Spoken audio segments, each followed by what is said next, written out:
Hey guys, I'm Elliott. This is Mental Floss on YouTube. Today I'm going to be talking about some misconceptions about caffeine. I'm really excited. Hello, Fish.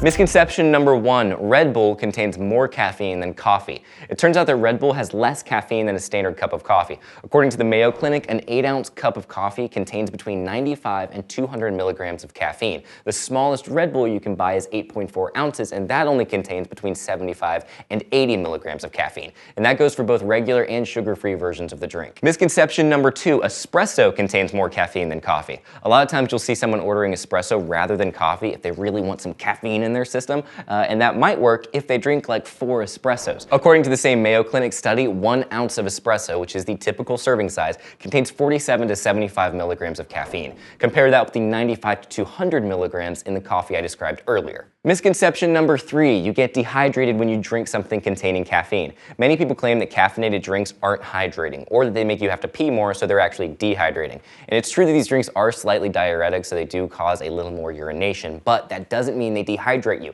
In 2014, researchers at the University of Birmingham conducted a study of 50 men who drank between 3 and 6 cups of coffee daily. When they looked at the men's fluid levels, they determined that coffee was able to hydrate the men in a way similar to water, because coffee is the greatest thing ever. Misconception number 4, caffeine increases the risk of heart disease. We actually don't know yet. According to the American Heart Association, a possible link between caffeine intake and heart disease is still being studied. So far, studies have had conflicting results. Still, the association claims that moderate coffee drinking, or 1 to 2 cups per day, doesn't seem to be harmful. Misconception number 5, caffeine increases the risk of osteoporosis. This is also a phenomenon that needs to be studied more. Studies do find that older adults need to be careful with their caffeine intake. If they're drinking over 300 milligrams per day, they might be increasing their risk of osteoporosis and hip fractures. As for younger adults, research published in a 2002 issue of the journal Food and Chemical Toxicology claims that caffeine intake does decrease calcium absorption, which is related to osteoporosis. But it's a very slight decrease that can be offset with a mere 1 to 2 tablespoons of milk in your coffee. Misconception number 6, if you want to lose weight, ingest caffeine.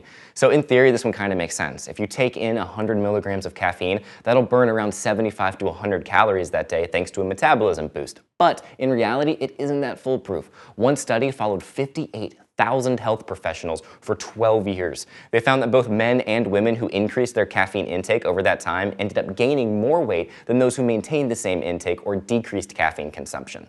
Can you imagine studying that for 12 years? Misconception number 7, when you're drunk, caffeine can sober you up. The idea that coffee sobers you up is persistent and even makes sense after I just explained that caffeine gives you a metabolism boost. But that boost does not help you metabolize alcohol any quicker than you already would. In fact, most experts recommend that you avoid caffeine altogether when you've been drinking. It's a stimulant, so you might feel more alert, but you're not more sober. According to a 2008 study of college students, those who drank both caffeine and alcohol in the same night, like let's say a Red Bull and vodka, were twice as likely to get in a car with a driver who had been drinking. They were also twice as likely to injure themselves in an accident. Misconception number 8, caffeine is addictive.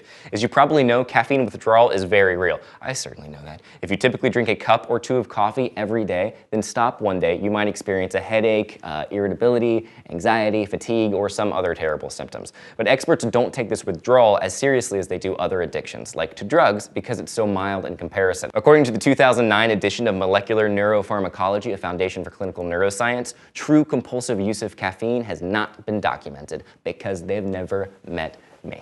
Misconception number 9, caffeine causes insomnia. Not always. So there are 2 types of insomnia. There's primary and secondary. Primary insomnia is a sleep disorder that can't be blamed on medical or environmental causes. So that means caffeine cannot possibly be responsible. Secondary insomnia, though, can be. It's considered a side effect to another condition or problem. So caffeine is sometimes blamed. But it is worth mentioning that caffeine gets absorbed quickly. So within 8 to 10 hours after drinking coffee, 75% of the caffeine has already been processed through your liver and the rest of your body. Basically, a couple cups of coffee in the morning should not be causing any kind of insomnia. Misconception number 10, caffeine is bad for you. You shouldn't overdo it, but there might be some health benefits to coffee. According to the Mayo Clinic, studies have shown a link between moderate caffeine intake and protection against Parkinson's disease, type 2 diabetes, and liver disease, including liver cancer.